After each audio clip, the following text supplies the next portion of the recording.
नमस्कार। बात करेंगे पैरालिसिस की या लकवा की। नॉर्मली भाषा में जब शरीर का कोई एक अंग या पूरा शरीर का आधा हिस्सा काम नहीं कर रहा होता है, उस व्यक्ति में उस पार्ट में ऐंठन होती है या उस पर व्यक्ति का नियंत्रण नहीं होता है, इसको सामान्य भाषा में हम लकवा बोलते हैं। यानी उस पर्टिकुलर पार्ट पर व्यक्ति का नियंत्रण न होना। आपने बहुत बार देखा होगा कि पैरालिसिस वाले केसेस को, क्योंकि ये केस ऐसा होता है जिसको कोई व्यक्ति देखकर बता देता है, इसके लिए मेडिकल टेस्ट में जाकर बताने की जरूरत नहीं है। ये ऐसा है जो देखकर ही बता सकता है। फेस पर है तो फेस पर लकवा है तो मसल्स में ऐंठन नजर आएगी, मांसपेशियां खिंच रही हैं या मांसपेशियों पर कंट्रोल नहीं है, चलते समय हाथ ऐसा हो गया, पैर ऐसा हो गया। ऐसे आपने बहुत बार देखा होगा कि शरीर का कोई एक हिस्सा या शरीर के कई हिस्से मिलकर पैरालिसिस हो गए, उनको लकवा मार गया। अब ये लकवा ये आजकल कॉमन है, ज्यादातर तो इसके अंदर कोई ट्रॉमेटिक घटना है, कोई स्ट्रोक हो गया हाई ब्लड प्रेशर के कारण, या गिर गए, या कोई चोट लग गई, या कहीं इंजरी हो गई। नॉर्मली इस प्रकार के केसेस से ही ये अधिक आता है। लेकिन फिर भी आज हम जानेंगे पैरालिसिस के कारण क्या है, पैरालिसिस के लक्षण क्या है, और पैरालिसिस के बचाव के उपाय क्या है और इसका डायग्नोज क्या है। साथ ही साथ जानेंगे इसके जोखिम वाली चीजें क्या क्या है और इसके न्यूरोथेरेपी ट्रीटमेंट क्या है। तो बात करते हैं सबसे पहले कि इसके लक्षण क्या हैं। तो लक्षण एक ही है कि किसी भी एक पार्ट पर, किसी विशिष्ट अंग पर कोई भी कंट्रोल का न होना, काम करना बंद कर जाना, या मांसपेशियों में अकड़न होना। कई बार किसी एक अंग को जब लकवाग्रस्त हो जाता है तो उसमें झुंझुनाहट, झुंझुनी ऐसी भी आना शुरू हो जाती है। और साथ ही साथ में इसमें वो जो वहां की पर्टिकुलर एरिया की मसल्स हैं वो अपने आप ही एक तरफ खींचना शुरू हो जाती हैं जहां पर व्यक्ति का कंट्रोल नहीं रहता। ऐसे ही चेतना में कमी आना। क्या हो गया कि वो पर्टिकुलर एरिया की चेतना उसमें नहीं रही तो चेतना में कमी हो गई, या भ्रम की अवस्था हो जाती है, सुन्न हो जाता है एरिया, नमनेस आना शुरू हो जाती है, सिर में दर्द आना शुरू हो जाता है। जो शरीर का जो समन्वय है ना, कोऑर्डिनेशन या कौशल या जो उसका अनुग्रह है उसमें कमी आ जाती है। एक अजीब सा महसूस होता है। सांस लेने में बहुत बार तकलीफ होती है क्योंकि रेस्पिरेटरी सिस्टम के अंदर भी कंट्रोल में कमी आ जाती है। मुंह से बहुत बार लार निकलती है। सोचने, समझने और बोलने और लिखने पढ़ने में के कोऑर्डिनेशन में कठिनाई आ जाती है। मूड या व्यवहार बहुत जल्दी बदलता है, इसके सिम्टम्स में आते हैं। मूत्राशय और आंतों में नियंत्रण कम हो जाता है, मतलब पेशाब पर कंट्रोल नहीं रहता, लेट्रिन पर कंट्रोल नहीं रहता। सुनने और देखने में भी बहुत बार बदलाव आ जाता है और उल्टी आने की स्थिति ऐसी बहुत बार होने लगती होती है। ध्यान होगा आपको, क्योंकि हमारा राइट ब्रेन लेफ्ट बॉडी को कंट्रोल करता है और लेफ्ट ब्रेन राइट बॉडी को कंट्रोल करता है। तो ये वाले पार्ट में अगर कहीं तकलीफ आई है तो लेफ्ट पार्ट पैरालाइज होगा। तो इसके जो मेजर कारण है, अब जरा उसके बारे में भी जान लेते हैं। ये हमने लक्षण जाने तो अब कारण भी जान लेते हैं, क्योंकि बहुत बार आपने ये भी देखा होगा कि जिस व्यक्ति को हुआ है स्पीच चली गई और कभी स्पीच नहीं गई। तो स्पीच है और स्पीच नहीं है, ये दोनों एक बात को बताते हैं कि यहां लेफ्ट साइड में हमारा स्पीच सेंटर है। तो अगर लेफ्ट साइड में कहीं स्ट्रोक हुआ है, ब्लड क्लॉट हुआ है, तो राइट साइड पैरालिसिस हो जाएगा। जब राइट साइड पैरालिसिस हो जाएगा तब आवाज भी जरूर चली जाएगी। तो आवाज अगर गई है इसका मतलब आप ऐसे ही बता सकते हैं ओ इनको राइट साइड पैरालिसिस है। तो इसके कारण क्या है ये हम अब जानते हैं। तो इसमें पहला कारण है वो है ट्रॉमा या स्ट्रोक, ब्रेन स्ट्रोक होना। क्या होता है, जो ब्लड वेसल्स हैं शरीर में उनमें एक निश्चित प्रकार का ब्लड प्रेशर मेंटेन रहता है।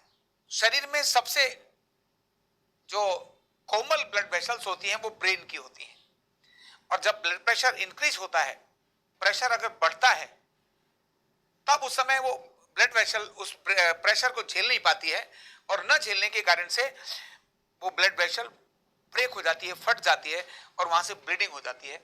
और तो ब्रेन के जिस जिस पार्ट पर ब्लीडिंग हुई है वो एरिया से कंट्रोल्ड जो एरिया है, उन न्यूरॉन से कंट्रोल जो एरिया है, वहां पर वो पैरालिसिस हो जाएगा। तो अगर लेफ्ट साइड में ब्लीडिंग हुई है तो राइट साइड पैरालिसिस हो जाएगा, और राइट साइड में ब्लीडिंग हुई है तो लेफ्ट साइड पैरालिसिस हो जाएगा। और जैसे मैंने बताया, राइट साइड पैरालिसिस है तो स्पीच भी जाएगी। इसी प्रकार से दूसरा इसी में स्ट्रोक में ही आता है एक तो है ब्लड वेसल फटना, दूसरा ब्लड क्लॉट उलझ जाना। अब शरीर में ब्लड क्लॉट बनते ही रहते हैं और टूटते रहते हैं। तो ब्लड वेसल में जब ब्लड क्लॉट, ब्रेन की ब्लड वेसल में ब्लड क्लॉट आ गया और उसने आगे ब्लड को नहीं जाने दिया, रोक दिया, तो उस पर्टिकुलर एरिया में ऑक्सीजन की कमी आ जाएगी। और जब ऑक्सीजन की कमी आ जाएगी तब क्या होगा, उस एरिया से संबंधित जो भी पार्ट होगा वहां पैरालिसिस आ जाएगा। इनको कहते हैं स्ट्रोक, ब्रेन स्ट्रोक। तो ब्लड वेसल्स में अब इन्हीं को एक और मेडिकल शब्द में जाते हैं, जहां पर इन्फाक्ट हुआ है, मतलब ब्लड वेसल फटी है, वो इन्फाक्ट हो गया, उसको मेडिकल साइंस में एमआरआई कराते समय उसमें लिखेंगे इन्फाक्ट। जब क्लॉट उलझ गया है तो एमआरआई बोलेंगे, उसके अंदर कहेंगे कि ये इन्फाक्ट नहीं है, ये ब्लड क्लॉट, थ्रोम्बोसिस हो गया है ब्रेन में, वो ब्लड क्लॉट फंस गया है। तो ऐसा होगा। दोनों के ट्रीटमेंट अलग अलग प्रकार से हैं। इसी प्रकार ट्रॉमा यानी आघात, कभी कभी सुनने से भी आघात हो जाता है, कोई बात सुनी, और कभी चोट लगने से भी आघात हो जाता है। सिर में आघात किया तो पार्टिकुलर पार्ट आपका पैरालिसिस हो गया, चाहे चोट मारी हो, किसी ने ऊपर से आघात किया हो। फिर पोलियो के कारण भी पैरालिसिस हो जाता है, जैसा आपने कॉमन देखा है। मस्तिष्क संबंधी पैल्सी पर भी लकवा होता है, यानी फेसियल पैल्सी। कभी कभी पर्टिकुलर नर्व में प्रॉब्लम आ जाती है तो वो फेसियल पैल्सी ऐसे इस प्रकार का हो जाता है। पेरिफेरल न्यूरोपैथी भी पैरालिसिस का कारण बनती है। पार्किंसन के कारण भी पैरालिसिस हो सकता है, और साथ में बोटुलिज्म के कारण भी पैरालिसिस हो सकता है। और स्पाइनल बाइफेडा एक बीमारी है जो जन्मजात होती है स्पाइन में, जो स्पाइनल कॉर्ड है जिसके अंदर सीएसएफ बहता है। जब बच्चा गर्भ में होता है और तब उसको, उसकी माँ को इसकी जो अपना फॉलिक एसिड की कमी अगर होती है, तब पूरा डेवलपमेंट नहीं होता, स्पाइन खुली रह जाती है और सीएसएफ बाहर निकलकर एक मोटी सी, एक पोटली सी, गांठ सी बन जाती है। बहुत बार उसका जब ऑपरेशन कर देते हैं तो लोअर लिम्ब का पैरालिसिस हो जाता है। ऐसे ही स्पाइन में अगर रीढ़ में कभी चोट लग गई और ऑपरेशन कर दिया तब भी लोअर लिम्ब का पैरालिसिस हो जाता है, यानी इंजरी पैरालिसिस इसको हम बोलते हैं। फिर मल्टीपल स्क्लेरोसिस के कारण भी कभी कभी, मल्टीपल स्क्लेरोसिस मतलब ब्रेन और स्पाइनल कॉर्ड में जो हमारे व्हाइट और ग्रे मैटर हैं उनमें जब कुछ चेंजेस आ जाते हैं तब भी पैरालिसिस हो जाता है। और इसी प्रकार एक बीमारी है जिसका नाम है गिलेन-वॉर सिंड्रोम। तो ग्लेन-वॉर सिंड्रोम के अंदर भी ये पैरालिसिस होने के बहुत बड़े कारण होते हैं। तो ये मैंने आपको पैरालिसिस के कारण बताए। साथ ही बताऊंगा अब मैं आपको प्रिवेंशन, क्या सावधानी बरती जाए। तो हमेशा विश्राम की अवस्था हमारी ठीक होनी चाहिए। जब हम सोते हैं तो अपने करवट को इधर उधर बदलते रहें, एक ही तरफ से न लगे रहें। हमें अपने व्यायाम को रूटीन में नहीं भूलना चाहिए। खाने पीने की चीजें, उसमें हमें विशेष ध्यान रखना चाहिए। ऐसी चीजें जो शरीर में क्लॉटिंग फैक्टर्स को अधिक बढ़ाती हैं उनको हमें कम करना चाहिए। और दुर्घटना से बचना चाहिए। दुर्घटना से बचने का मतलब है कोई चोट लग गई, कहीं किसी ने मार दिया, कहीं कुछ गिर गए, तो हेड इंजरी उसमें नहीं होने चाहिए। खासकर जब हम गाड़ी चलाते हैं तब हेलमेट का प्रयोग करना बहुत जरूरी है। गाड़ी चलाते समय बेल्ट का प्रयोग करना बहुत जरूरी है, अदरवाइज तो दुर्घटना होगी और चले जाएंगे। इसी प्रकार सहायक उपकरणों का प्रयोग करें। रोजाना के काम है, जैसे खाना है, नहाना है, कपड़े पहनना है आदि में जो जरूरी सहायता पड़ती है उनका हम उपयोग करना चाहिए। एकदम ऐसे ही सारे कर्म नहीं करना चाहिए। जैसे पेशाब करने जा रहे हैं तो कुछ पकड़ कर, क्योंकि बहुत बार नियंत्रण हम खो बैठते हैं। शौच करने गए, नियंत्रण खो बैठे और गिर गए। बाथरूम के अंदर नहाने के लिए गए, पैर स्लिप कर गया, गिर गए और हेड इंजरी हो गया। ऐसी अनेक सारी चीजें हमने देखी हैं। इसी प्रकार से जो रोगी है उससे बात करना और सुनना, यह भी हमें रखना चाहिए, क्योंकि जो रोगी हो गया है, अब क्योंकि पैरालिसिस ठीक हो सकता है, जब हम उसको बात नहीं करते हैं तब वो अवसाद की स्थिति में आ जाता है, तनाव की स्थिति में आ जाता है। इसीलिए उस रोगी से बैठ करके हमें तसल्ली से बातचीत करनी चाहिए। उसकी आकांक्षाएं क्या हैं, उसकी अपेक्षाएं क्या हैं, है ना, इस प्रकार की यानी मनोवैज्ञानिक डिस्कशन उसको रहना चाहिए। और फिर रोगी को हमेशा प्रोत्साहित करते रहना चाहिए, हार न माने, इसका विशेष ध्यान रखना चाहिए। पैरालिसिस वाले लोग ज्यादातर हार मान जाते हैं, क्योंकि वो ये कहते हैं मैं पहले सब कर सकता था, अब नहीं कर पाता हूं, अब मैं खाता था, अब मैं नहीं खा पाता हूं, अभी मैं पहले खुद होकर के शौच लेटरिन बाथरूम सब करता था, अब मैं नहीं कर पाता हूं। तब वो उस परिस्थिति से, क्योंकि उनका शरीर पर कंट्रोल नहीं है, वो परिस्थिति से मुकाबला नहीं कर पाता, इसलिए हताश होने लगता है, रोने लगता है, डिप्रेशन में जाने लगता है। तभी उस रोगी को हमेशा उत्साह में, डोंट वरी, ठीक हो जाएंगे, अरे पहले से बहुत बढ़िया हो, देखो पहले ये इतना हाथ हिलना, अब तो ये कम से कम इतना हिलता है। माना हम उसको प्रोत्साहित करें, कभी भी उसको निराश न होने दें, ये हमें प्रिवेंशन ध्यान में रखना चाहिए। और साथ ही मैं आपको बात करूंगा अब डायग्नोज की, कि पैरालिसिस के डायग्नोज क्या हो सकते हैं। वैसे तो सिम्टम ही अपने आप इसका डायग्नोज है, उसमें किसी एक पर्टिकुलर एरिया पर उसका, लेकिन निदान के लिए, मतलब ट्रीटमेंट के लिए निदान बहुत आवश्यक है। तो अनेक सारे टेस्ट, जैसे ब्रेन के एमआरआई है, सीटी स्कैन है, अल्ट्रासाउंड है, सोनोग्राफी है, एक्सरे है। अब स्पाइन ब्रेक हो गई है कि नहीं हो गई है, ये कहां से निकल कर आएगा, तो एक्सरे से निकल कर आएगा। तो इस प्रकार पैरालिसिस के डायग्नोज करने के भी अनेक सारे प्रकार, लेटेस्ट तरीके इस समय पर मेडिकल साइंस में मौजूद हैं, जिनका उपयोग करके हमें डायग्नोज करना चाहिए। अभी बात आती है पैरालिसिस के ट्रीटमेंट की। तब यहां बहुत महत्व की बात बोलूंगा, पैरालिसिस क्यूरेबल है, ठीक हो जाता है। न्यूरोथेरेपी में इसका बहुत ही प्रभावी उपचार, लेकिन अगर पैरालिसिस हो गया है तो आइए अब जानते हैं न्यूरोथेरेपी का पैरालिसिस का वो प्रभावी उपचार।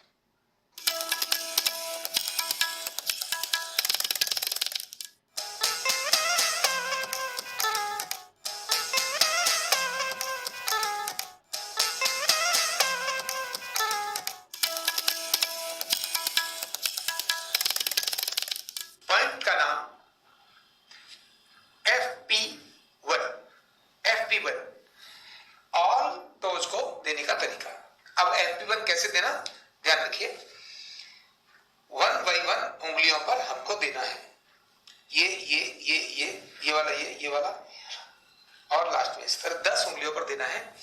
और उंगलियों के नाम है, ये है N1, N2, दोनों N3, ये दोनों N3, ये है N4, ये है N5। N4 का मतलब थर्ड टो, N4 का मतलब हो गया नहीं, N4 का मतलब है थर्ड टो, और N5 का मतलब है राइट पैर की थर्ड टो, N6 का मतलब लेफ्ट पैर की फोर्थ टो, N7 का मतलब है राइट पैर की फोर्थ टो, और ये है लेफ्ट की OV1 लास्ट टो, और राइट की OV2। इस तरह से इन टोज के नाम हैं। अभी हम ट्रीटमेंट दे रहे हैं, और ट्रीटमेंट पॉइंट का नाम है FP1। कैसे देते हैं देखिए, इस वाले हाथ से इस पैर को अपने इन दो, यानी अंगूठे और उंगली का ही काम है, इसमें और कोई काम नहीं है। सबसे पहले अंगूठे को जड़ में, जैसे हम नट कसते हैं उस तरह से पकड़ना और ट्विस्ट करना, 1 2 3 4, 1 = 1 होता है, लेकिन इसको चारों दिशाओं में करना है। इधर भी किया और ऊपर नीचे भी, इस तरह से 1 2 3 4। जैसे नीचे यहां किया, ठीक उसी प्रकार इस जॉइंट से ऊपर, और लेकिन ये नाखून के जॉइंट से नीचे, 1 2 3 4, और इसी तरह ऊपर नीचे 1 2 3 4। यही काम इस पैर पर किया, अंदर भी 1 2 3 4, ऊपर नीचे 1 2 3 4।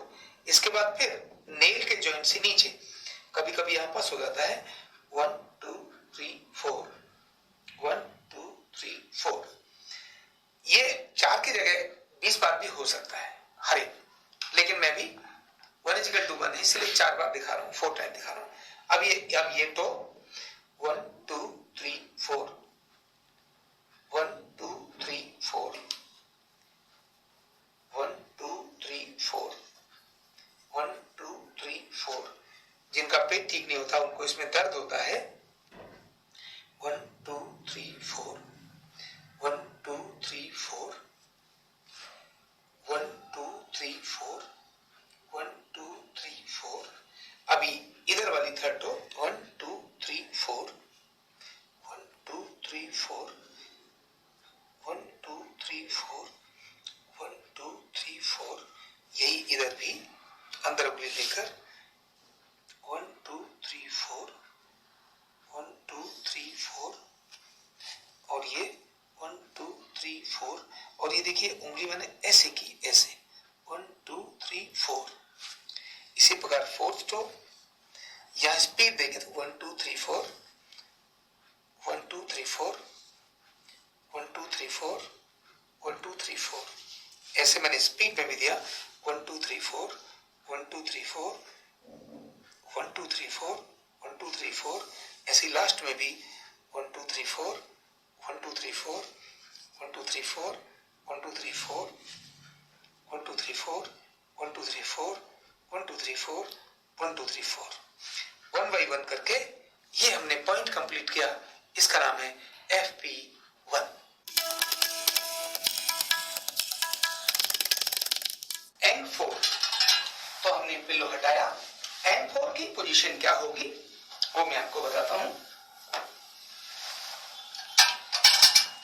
तकिया N4 के लिए यही लगा रहेगा, दोनों पैर बिल्कुल उसी प्रकार से N1 की तरह से, और खड़े होने की जगह रोगी के दाईं तरफ हिप पॉइंट के पास, दूसरा स्टैंड हमसे थोड़ा सा दूर, और ये वाला स्टैंड जितना नजदीक हो उतना नजदीक। पैर बिल्कुल उसी जगह पर जाएगा, केवल बाईं टांग पर ही प्रेशर जाएगा।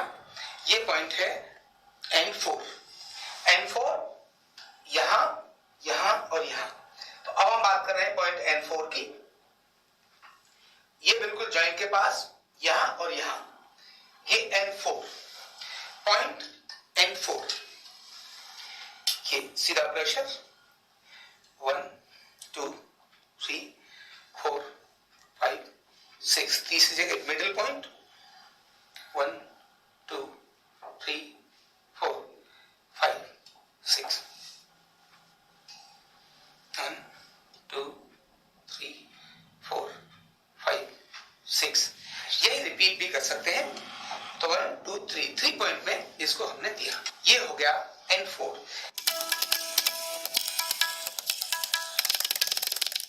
Point N6। N6 में खड़े होने की स्थिति, एडी जमीन पर, पंजा एल्बो जॉइंट के पास। हमें इसको 3 पॉइंट्स में लेना है, एक यहां, दूसरा यहां, तीसरा यहां। इसी प्रकार से जंघा भी यहां एक, दूसरा यहां, तीसरा यहां, 3 जगहों पर लेना है। जंघा के पॉइंट वही हैं जो हम अब तक ले रहे हैं। बाजू के पॉइंट्स जो भी ध्यान करने हैं। खड़े होने का तरीका, पहले हम अपना वजन एड़ी पर लें, पहले अपना वजन एड़ी पर, और हल्का सा टच करें पंजा, हथेली ऊपर की तरफ। अपने स्टैंड पर अपना संतुलन बनाएं, एड़ी पर अपना वजन रखें, दूसरा पैर उठाकर जंघा पर इस प्रकार से रखना है। देख लो, यानी मैंने पैर ऐसे रखा। अभी तक पैर हमारे ऐसे चल रहे थे, अब ये पैर का डायरेक्शन इनसाइड आएगा, इसीलिए प्रेशर का एरिया हमारा यहां से यहां तक होगा, एड़ी और पंजा नहीं होंगे। पूरा पैर ऐसे जाएगा। देखिए कैसे शुरू करते हैं। N6 पैर यहां, अभी हमने प्रेशर नहीं डाला, ये पैर रखा, खड़े हुए और एक साथ प्रेशर स्टार्ट। 1 2 3 4 5 6।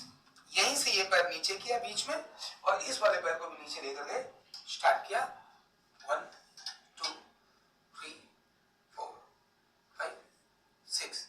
इसी तरह से ये नीचे लेकर गए यहां, और इसको भी नीचे लेकर गए, स्टार्ट 1 2 3 4 5 6। उतरते समय अपना वजन एड़ी पर लेना, पंजे को हटाना, तब इसको नीचे लेना।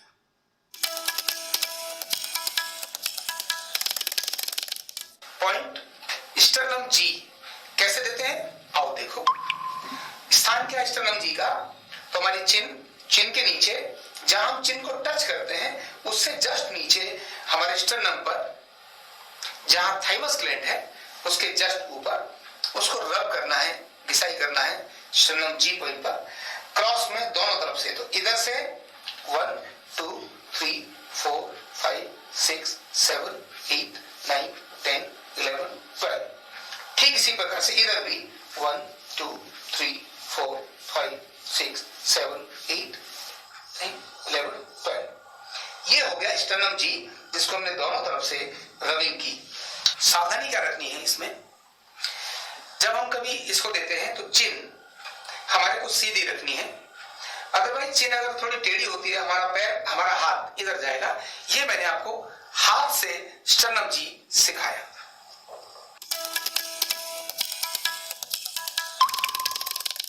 पॉइंट स्टर्नम जी कैसे देते हैं, आओ देखो। स्थान क्या है स्टर्नम जी का, तो हमारी चिन के नीचे, जहां हम चिन को टच करते हैं उससे जस्ट नीचे हमारे स्टर्नम पर, जहां थाइमस ग्लैंड है उसके जस्ट ऊपर, उसको रब करना है, घिसाई करना है स्टर्नम जी पॉइंट पर, क्रॉस में दोनों तरफ से। तो इधर से 1 2 3 4 5 6 7 8 9 10 11 12। ठीक इसी प्रकार से इधर भी 1 2 3 4 5 6 7 8 9 11 12। ये हो गया स्टर्नम जी, जिसको हमने दोनों तरफ से रबिंग की। सावधानी क्या रखनी है इसमें, जब हम कभी इसको देते हैं तो चिन हमारे को सीधी रखनी है। अदरवाइज चिन अगर थोड़ी टेढ़ी होती है, हमारा पैर हमारा हाथ इधर जाएगा। ये मैंने आपको हाथ से स्टर्नम जी सिखाया।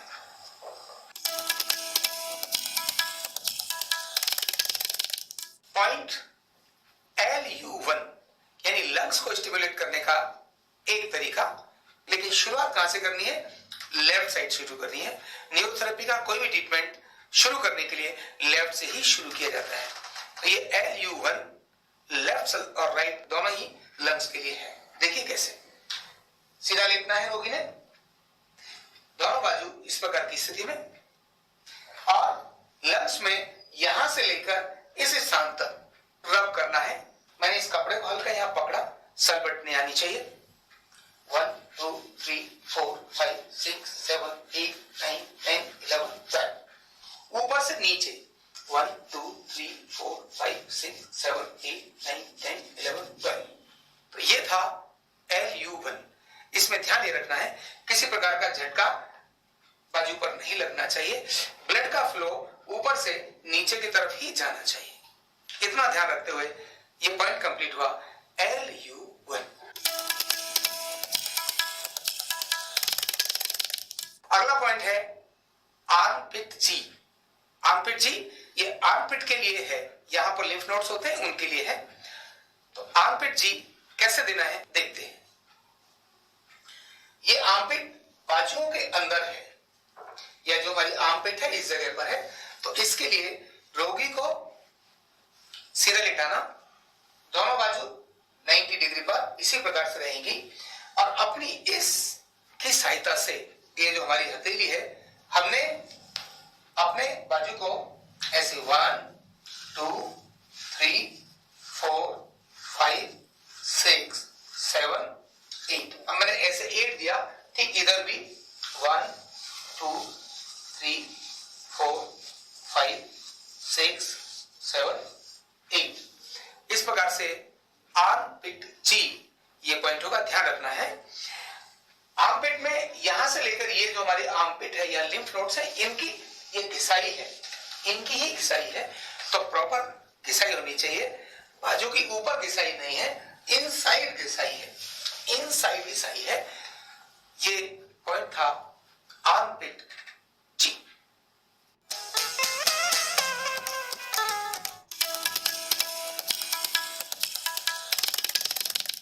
पॉइंट का नाम है CNS1। कैसे है, रोगी को कुर्सी पर बैठाना, कमर गर्दन सीधी, और ये ट्रीटमेंट का पॉइंट है गर्दन पर। कैसे देना, तो इसमें टेल्को पाउडर का उपयोग करेंगे, कान के नीचे ठीक इस एरिया पर दोनों तरफ टेल्को पाउडर का उपयोग करेंगे। ये CNS लेफ्ट और राइट दोनों तरफ दिया जाता है, इसलिए 2 = 1 ऐसा गिना जाता है। कैसे, तो पहले लेफ्ट में देना है, देन राइट में देना है। तो लेफ्ट में हम यहाँ खड़े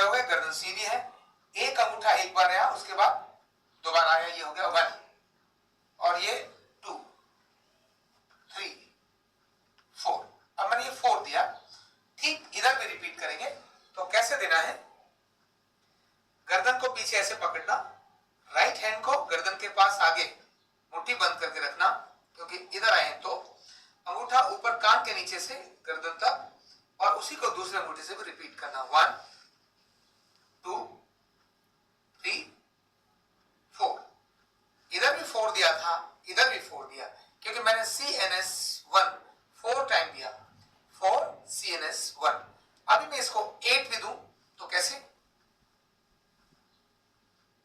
आगे वाला हाथ मुट्ठी बंद पीछे वाले को गर्दन पे ऐसे पकड़ना गर्दन सीधी पेयर्स में प्रेशर समान 1 2 3 4 5 6 7 8 इसमें हाथ हिलना नहीं चाहिए इसी प्रकार इधर भी 1 2 3 4 5 6 7 8 8 टाइम मैंने दिया CNS1 8 इधर पेयर्स में प्रेशर कितना जाना चाहिए तो प्रेशर ठीक जाना चाहिए लेकिन रोगी को दर्द नहीं होना चाहिए झटके से नहीं जाना चाहिए और कान से शुरू करके पूरा यहां तक लेके जाना ऐसे नहीं जाना ऐसे जाना है ये छोटी छोटी बात है ओवरलैप होना है अलग अलग नहीं जाना जहां से एक आया वहीं से दूसरा भी जाएगा इस तरह से ये था पॉइंट CNS1 पॉइंट है AD2 कैसे देते हैं देखिए रोगी को उल्टा लिटाने के बाद डेड पिलो उसी प्रकार से सेट करना पहले पूरा पिलो लगाना उसको आधा ओवरलैप करते हुए दूसरा पिलो लगाना और चिन इस तरह से ऊपर वाले तकिए पर रखना और हाथों की पोजीशन ऐसी खड़े होने के लिए रोगी के दोनों तरफ हमको पैर रख के खड़ा होना चाहिए कहां देना है तो ठीक जहां हमारे शोल्डर ब्लेड ये खत्म होते हैं वहां से 6 अंगुल के बीच में हमको स्पाइन के दोनों तरफ दोनों हाथों को समान रूप से ऐसे सेट करना है और सेट करने के बाद ऊपर से मिलाना है लेकिन नीचे से स्पाइन के साथ खोलना है ऊपर मिलाना है जिससे हमारा प्रेशर ठीक से आए और यहीं पर यह भी 2:1 है इसीलिए कैसे करना ये 1:1 है इसीलिए कैसे करना देखिए 1 2 3 4 5 6 ये मैंने 6 AD2 दिया क्योंकि यह 1:1 है कैसे देना है फिर से देखिए अब अगर मुझे 6 बार देना है तो कैसे देना होगा यहां स्पाइन सेट की 1 2 3 4 5 6 इसमें हल्का जर्क जाना चाहिए लेकिन ऐसे नहीं हाथों को सेट करना प्रेशर डालना बस इतना ही करना है तो किसी प्रकार का कोई झटका ना लगे हड्डी जिसकी कमजोर हो उसको बहुत लाइट देना चाहिए बड़ी उम्र वाले रोगियों को कम वजन के साथ देना चाहिए जिनको ऑस्टियोपोरोसिस है जिनकी हड्डियों की कमजोरी है उस रोगी को भी बहुत सावधानी पूर्वक देना चाहिए अगर स्पाइन में इंजरी है तो उसको नहीं देना चाहिए जिसको हार्ट की प्रॉब्लम है उसको नहीं देना चाहिए जिसको हाई ब्लड प्रेशर है उसको नहीं देना चाहिए जिसको कैंसर है उसको नहीं देना चाहिए और हाँ प्रेग्नेंट लेडी को किसी भी प्रकार का ट्रीटमेंट जो उल्टा लेटा करके दिया जाता है बिल्कुल भी नहीं देना चाहिए तो ऐसी सावधानी के साथ AD2 ट्रीटमेंट को अप्लाई करना चाहिए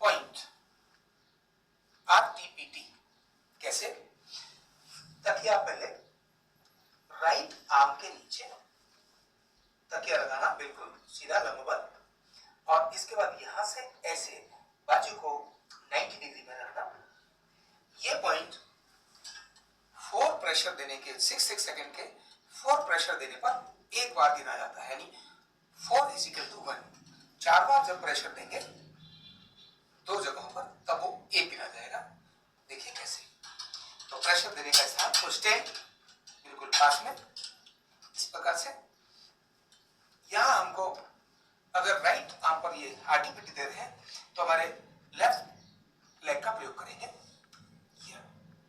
पहले बिल्कुल शोल्डर जॉइंट के पास इस पॉइंट पर 1 2 3 4 5 6, अब एल्बो जॉइंट के पास 1 2 3 4 5 6, एल्बो जॉइंट से हट के फिर शोल्डर जॉइंट के पास 1 2 3 4 5 6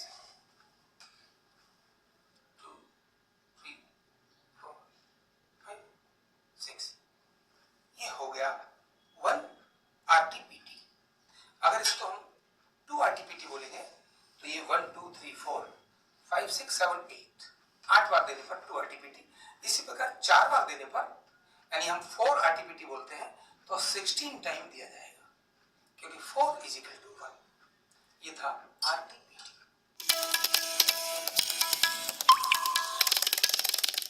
पॉइंट पीटी देखिए कैसे देते हैं। एडी जमीन पर, दोनों स्टैंड बिल्कुल पास, क्योंकि हमारे को अपना वजन अपने ऊपर लेना है। दूसरी एडी भी जमीन पर, दोनों पैरों पर एक साथ प्रेशर डालना है। यहां हल्का सा आपने प्रेशर डाला, यस 1 2 3 4 5 6, थोड़ा यहां सेट करें जॉइंट के पास, यस 1 2 3 4 5 6, फिर से शोल्डर जॉइंट के पास 1 2 3 4 5 6, फिर से बाहर 1 2 3 4 5 6। ये 4 इज इक्वल टू 1। इसको हम दोबारा से रिपीट कर सकते थे। उतरने का तरीका भी एडी जमीन पर रखने के बाद वापस नीचे आना, 1 बाई 1 आना। किसी प्रकार का प्रेशर, सडन प्रेशर रोगी पर पड़ना नहीं चाहिए। आपका संतुलन अगर बिगड़ता है तो रोगी को दर्द का कारण बन जाएगा। इसलिए ये पीटी पॉइंट महत्व का है, ध्यान रखना। Point N6। N6 में खड़े होने की स्थिति, एडी जमीन पर, पंजा एल्बो जॉइंट के पास। हमें इसको 3 पॉइंट्स में लेना है, एक यहां, दूसरा यहां, तीसरा यहां। इसी प्रकार से जंघा भी यहां एक, दूसरा यहां, तीसरा यहां, 3 जगहों पर लेना है। जंघा के पॉइंट वही हैं जो हम अब तक ले रहे हैं। बाजू के पॉइंट्स जरूर ध्यान करने हैं। खड़े होने का तरीका, पहले हम अपना वजन एड़ी पर लें, पहले अपना वजन एड़ी पर और हल्का सा टच करें पंजा,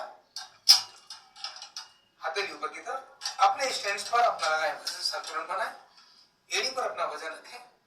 दूसरा पैर उठाकर जंघा पर इस प्रकार से रखना है, देख लो, यानी मैंने पैर ऐसे रखा।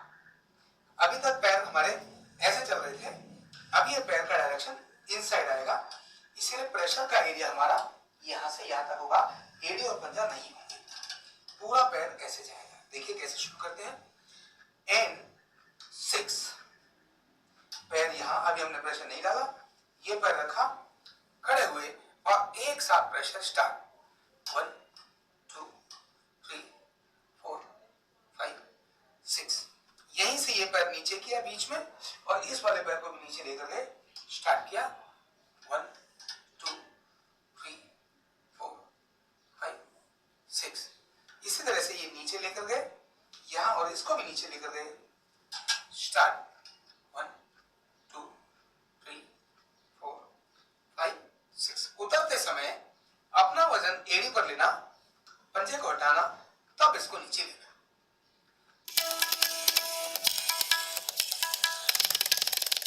पॉइंट LU1 यानी लंग्स को स्टिमुलेट करने का एक तरीका, लेकिन शुरुआत कहां से करनी है?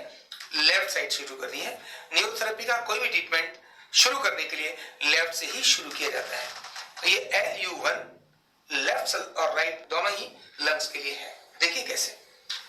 सीधा लेटना है रोगी ने, दोनों बाजू इस प्रकार की स्थिति में, और लंग्स में यहां से लेकर इस स्थान तक रब करना है। मैंने इस कपड़े को हल्का यहां पकड़ा, सर बटने आनी चाहिए। 1 2 3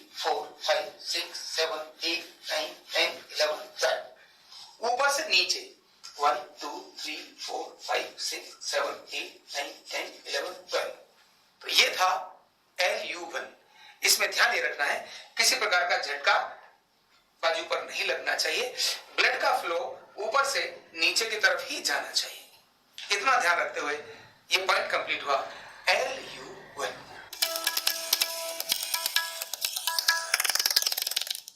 पॉइंट का नाम है AD1।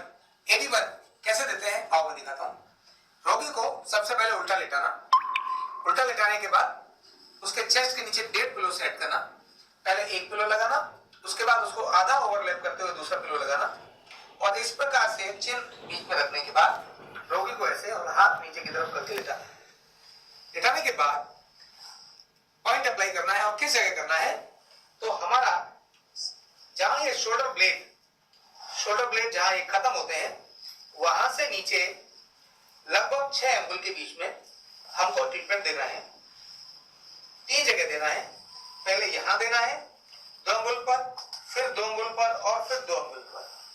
ऐसे इन हथेलियों की सहायता से हमको मसाज देकर बाहर की तरफ खिंचाई करनी है। कैसे देखो, और ये देखिए 1 2 3 4 5 6, 1 2 3 4 5 6, 1 2 3 4 5 6, 1 2 3 4 5 6, 1 2 3 4 5 6, 2 3 4 5 6। मतलब ये पॉइंट है 2 = 1। अगर हमने 6 ADR दिया है लेकिन वो 2 = 1 3 पॉइंट्स पर है, इसलिए ध्यान करना। हमने AD1 6 बार देना है तो कैसे देना होगा देखिए। पहले पॉइंट पर 6 1 2 3 4 5 6, 1 2 3 4 5 6, थोड़ा और नीचे तीनों पॉइंट पर दिया। अब अगेन रिपीट 1 2 3 4 5 6, 1 2 3 4 5 6, 1 2 3 4 5 6। यानी पहले यहां दिया 6, यहां दिया 6 और यहां दिया 6, फिर यहां दिया 6, यहां दिया 6, यहां दिया 6। ऐसे करके स्पाइन के बाद मसल्स को बाहर खींचना होता है। अब अगर मुझे 3 AD1 देना है तो कैसे देना होगा देखिए। 1 2 3, 1 2 3, 1 2 3, फिर 1 2 3, 1 2 3, 1 2। इस तरह से 3 जगहों पर 2 = 1। ये था AD1।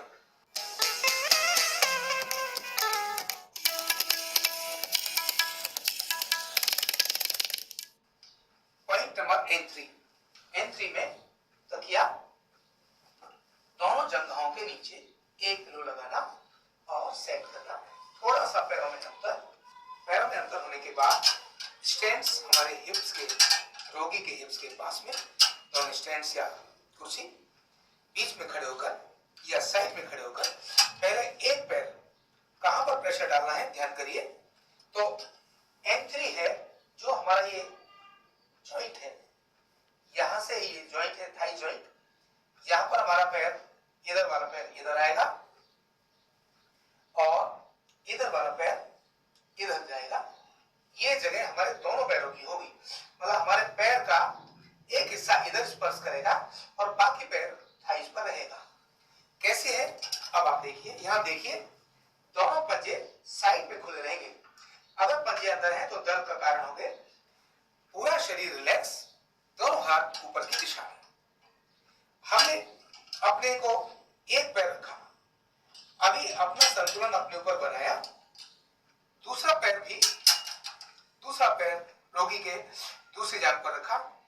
हमारी एरिया मिली हुई होनी चाहिए, पंजे बाहर की तरफ, जो पेल्विक बोन है उसको स्पर्श करते हुए। अभी हमारा वजन नहीं लगा, यहां प्रेशर हल्का इनसाइड जाएगा, बाहर नहीं, सीधा भी नहीं, थोड़ा सा ये इनसाइड ऐसे, यानी ये हमारा प्रेशर ऐसे हमने डाला।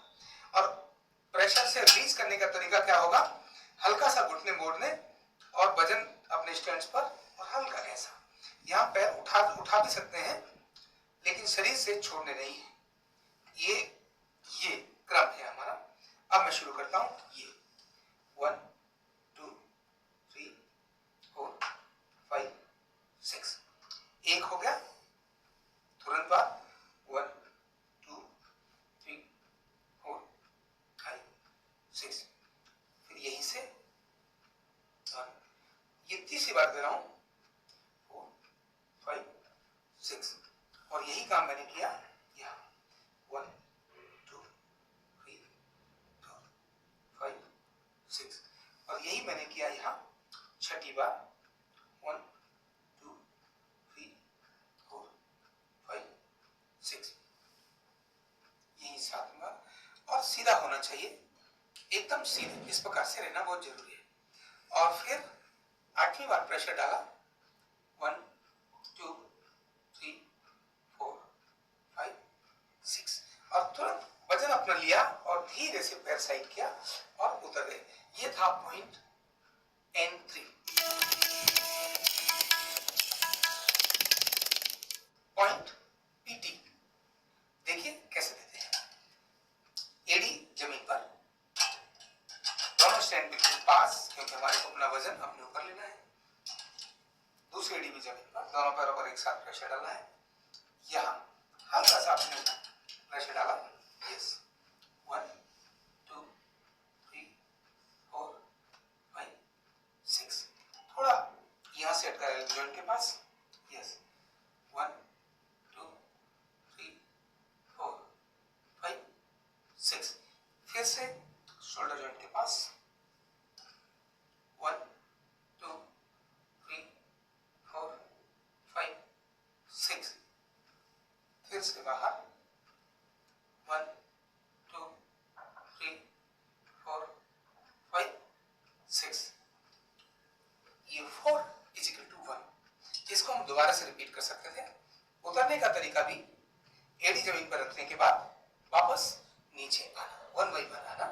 किसी प्रकार का प्रेशर, सडन प्रेशर रोगी पर पड़ना नहीं चाहिए। आपका संतुलन अगर बिगड़ता है तो रोगी को दर्द का कारण बन जाएगा। इसलिए ये पीटी पॉइंट महत्व का है, ध्यान रखना।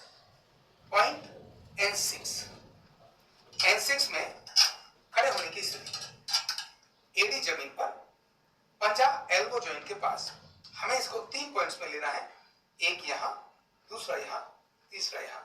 इसी प्रकार से जंघा भी यहाँ एक, दूसरा यहाँ, तीसरा यहाँ, 3 जगहों पर लेना है।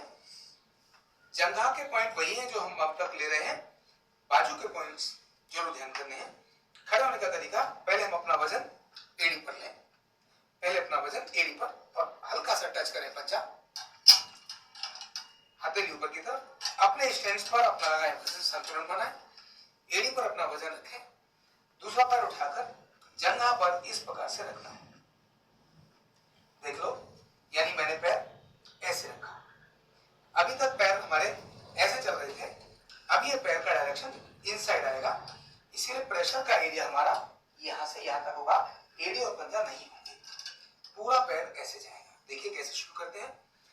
N6 पैर यहां, अभी हमने प्रेशर नहीं डाला, ये पैर रखा, खड़े हुए और एक साथ प्रेशर स्टार्ट 1, 2, 3, 4, 5, 6 यहीं से ये पैर नीचे किया बीच में और इस वाले पैर को भी नीचे लेकर गए, स्टार्ट किया 1, 2, 3, 4, 5, 6 इसी तरह से ये नीचे लेकर गए यहां और इसको भी नीचे लेकर गए, स्टार्ट 1, 2, 3, 4, 5, 6 उतरते समय अपना वजन एड़ी पर लेना, पंजे को हटाना, तब इसको नीचे लेना।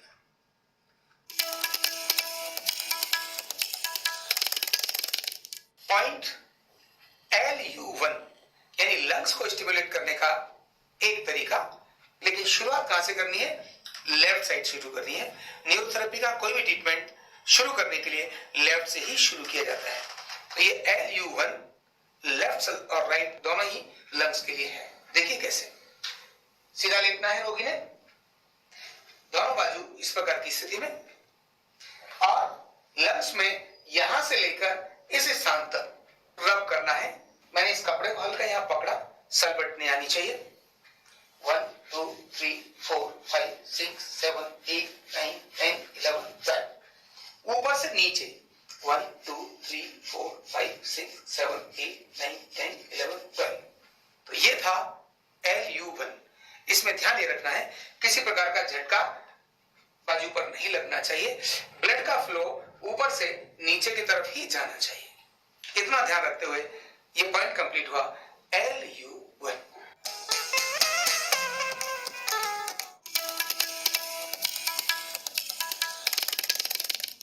पॉइंट का नाम है KU। कैसे देते हैं आपको बताता हूं। सबसे पहले रोगी को इस तरह से उल्टा लेटा लिया, 1.5 पिलो सेट कर लिया। पहले पूरा एक पिलो लगाया, उसको आधा ओवरलैप करते हुए दूसरा पिलो लगाया और चिन को अगले वाले तकिए के ऊपर रख दिया। रिलैक्स कंडीशन में पैरों को खोल करके और लेटा देना। दोनों पैरों के बीच में पर्याप्त डिस्टेंस लेकर खुद बैठना है। कोई ना कोई एक सपोर्ट लेकर के बैठना है और एक पैर अपना मोड़ना है और दूसरे पैर से रोगी की टेल बोन पर, जहां टेल बोन है, जहां हिप है, इस जगह पर अपनी एडी को रखना है और एडी रखने के बाद हल्का सा प्रेशर जो कुंडलिनी का एरिया होता है उस जगह पर एडी से ऐसे देना है। कितने सेकंड देना है ये बहुत महत्व की बात है। हो सकता है ये प्रेशर 6 सेकंड देना हो, 13 सेकंड देना हो, 20 सेकंड देना हो, 40 सेकंड देना हो। हर सेकंड का महत्व है, इसीलिए देने का तरीका आप ध्यान रखना। किसी भी पैर से दे सकते हैं, राइट या लेफ्ट। एक पैर मोड़ना ज्यादा अच्छा स्थिति यह है कि अपनी खुद भी अपनी एडी टेल बोन पर रहे, अपनी एडी हमारी टेल बोन पर रहे, अपनी जो देने वाला है उसकी टेल बोन पर रहे और दूसरा पैर रोगी की टेल बोन से नीचे से एडी का हल्का प्रेशर डालते हुए और इस प्रकार से शांत होकर 1 2 3 4 5 6 7 8 9 10 11 12 13 14 15 16 17 18 19 20। अब 20 सेकंड के बाद हल्का सा पैर यहां हटा लिया, यानी मैंने 20 सेकंड की कुंडली दी, इसीलिए ये 20 सेकंड था। ये मैं 13 सेकंड की भी देता क्योंकि सभी प्रेशर की कुंडली के समय का अपना महत्व है। कितने सेकंड देना है यही महत्व की बात है। तो इसमें सावधानी क्या रखनी चाहिए, कुंडलिनी क्योंकि वो टेल बोन का एंड है, इसीलिए जब भी आप ट्रीटमेंट देंगे कभी भी झटका नहीं लगना चाहिए, नंबर 1। नंबर 2, कभी भी गलत प्रेशर ऊपर, क्योंकि टेल बोन सबसे सॉफ्ट बोन होती है। अगर आपका प्रेशर गलत चला गया तो टेल बोन में फ्रैक्चर हो सकता है, टेल बोन में इंजरी हो सकती है और वो रोगी को हमेशा जमीन पर बैठने में असुविधा का कारण बन सकती है। इसीलिए जो हीलिंग का काम है वो हीलिंग के हिसाब से होना चाहिए। आपकी आंखें बंद हो, आप एकदम शांत हो और प्रेशर, कांस्टेंट प्रेशर, एक बार प्रेशर जितना गया उतना ही प्रेशर रखना है, अधिक प्रेशर नहीं जाना। जितना रोगी सहन कर सके उतना ही प्रेशर रखना है। रोगी को पूछ सकते हैं अभी ज्यादा तो नहीं है, वो कहते हैं ठीक है, देन उतना ही प्रेशर पर्याप्त है।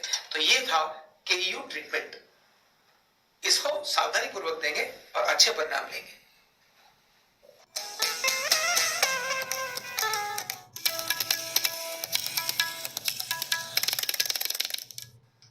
पॉइंट नंबर N3 में तकिया दोनों जंघों के नीचे 1 पिलो लगाना और सेट करना।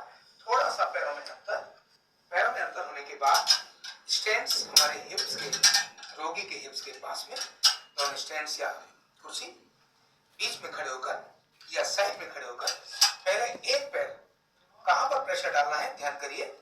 तो N3 है जो हमारा ये जॉइंट है, यहां से ये जॉइंट है थाई जॉइंट, यहां पर हमारा पैर, इधर वाला पैर इधर आएगा और इधर वाला पैर इधर जाएगा। ये जगह हमारे दोनों पैरों की होगी, मतलब हमारे पैर का एक हिस्सा इधर स्पर्श करेगा और बाकी पैर थाइस पर रहेगा। कैसे है अब आप देखिए, यहां देखिए दोनों पंजे साइड में खुले रहेंगे। अगर पंजे अंदर हैं तो दर्द का कारण होंगे। पूरा शरीर रिलैक्स, दोनों हाथ ऊपर की दिशा में। हमने अपने को एक पैर रखा, अभी अपना संतुलन अपने ऊपर बनाया। दूसरा पैर रोगी के दूसरी जांघ पर रखा। हमारी एरिया मिली हुई होनी चाहिए, पंजे बाहर की तरफ, जो पेल्विक बोन है उसको स्पर्श करते हुए अभी हमारा वजन नहीं लगा।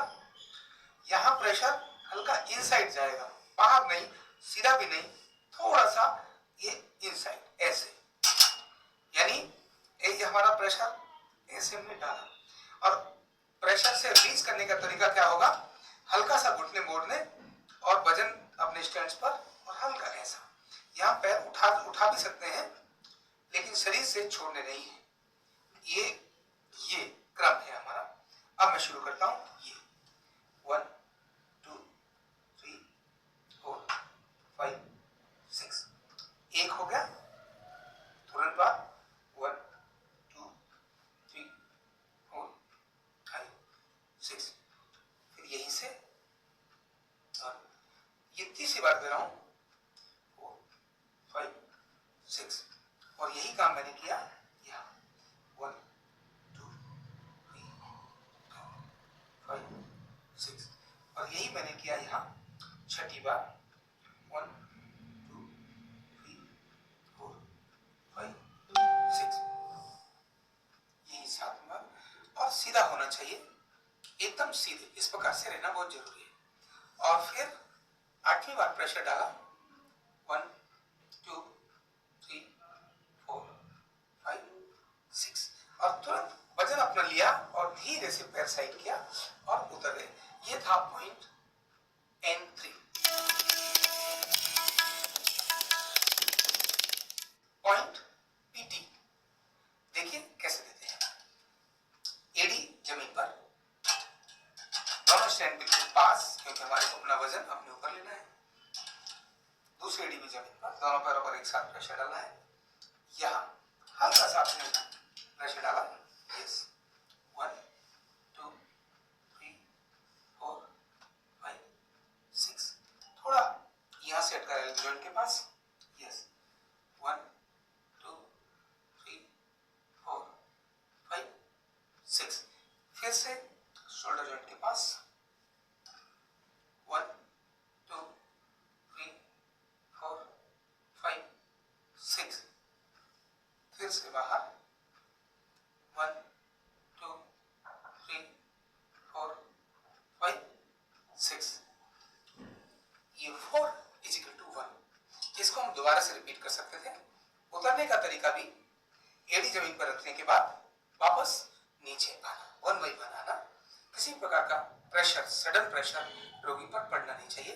आपका संतुलन अगर बिगड़ता है तो रोगी को दर्द का कारण बन जाएगा। इसलिए ये PT पॉइंट महत्व का है, ध्यान रखना। पॉइंट N6 में खड़े होने की स्थिति, एडी जमीन पर, पंजा एल्बो जॉइंट के पास।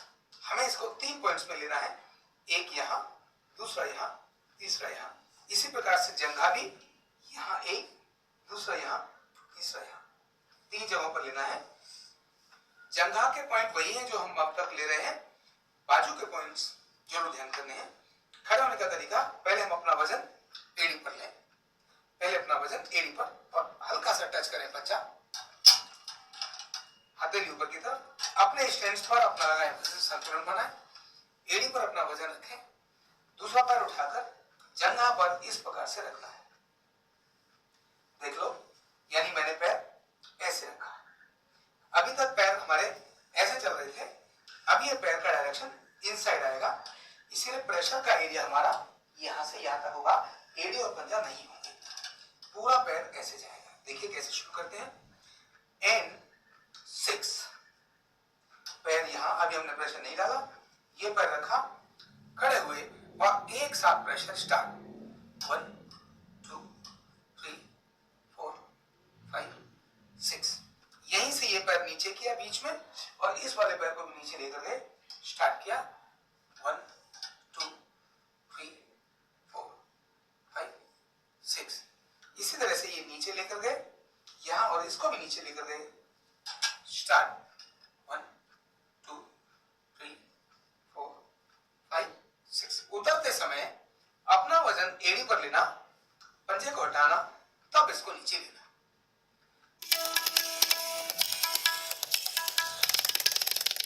पॉइंट LU1 यानी लंग्स को स्टिमुलेट करने का एक तरीका, लेकिन शुरुआत कहां से करनी है, लेफ्ट साइड शुरू करनी है। न्यूरोथेरेपी का कोई भी ट्रीटमेंट शुरू करने के लिए लेफ्ट से ही शुरू किया जाता है। तो ये LU1 लेफ्ट और राइट दोनों ही लंग्स के लिए है। देखिए कैसे सीधा लेटना है रोगी ने, दोनों बाजू इस प्रकार की स्थिति में, और लंग्स में यहां से लेकर इस स्थान तक रब करना है। मैंने इस कपड़े को हल्का यहां पकड़ा, सलबटने आनी चाहिए।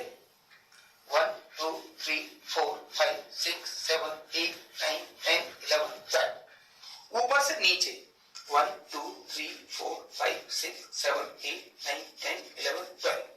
तो ये था LU1। इसमें ध्यान ये रखना है किसी प्रकार का झटका बाजू पर नहीं लगना चाहिए, ब्लड का फ्लो ऊपर से नीचे की तरफ ही जाना चाहिए। इतना ध्यान रखते हुए ये पॉइंट कंप्लीट हुआ LU1।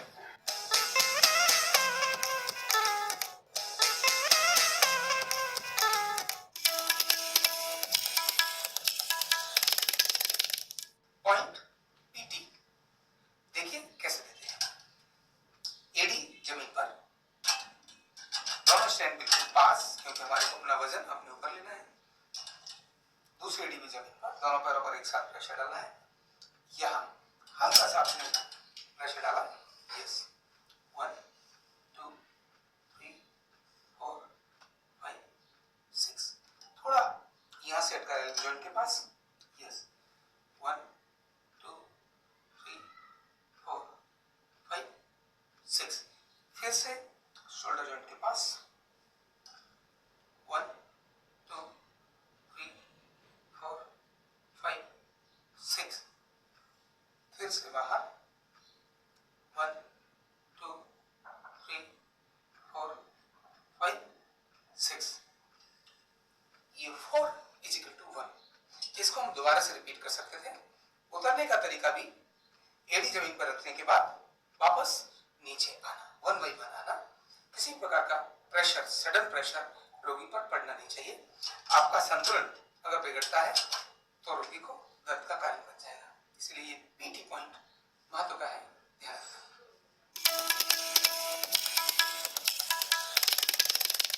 N4 तो हमने पिल्लो हटाया। N4 की पोजीशन क्या होगी वो मैं आपको बताता हूं।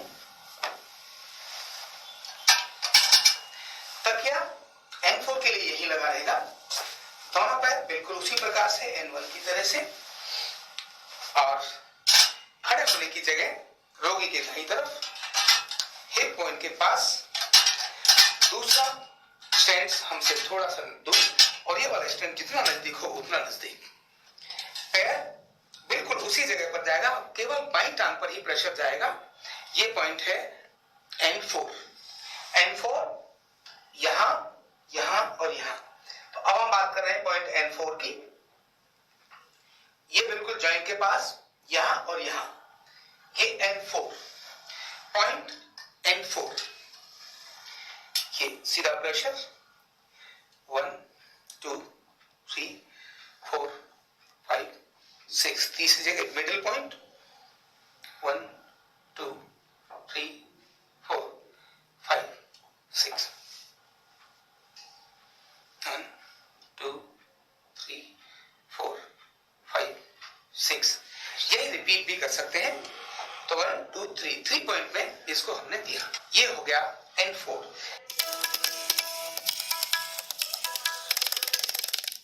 Point N6। N6 में खड़े होने की स्थिति, एडी जमीन पर, पंजा एल्बो जॉइंट के पास। हमें इसको 3 पॉइंट्स में लेना है, एक यहां, दूसरा यहां, तीसरा यहां। इसी प्रकार से जंघा भी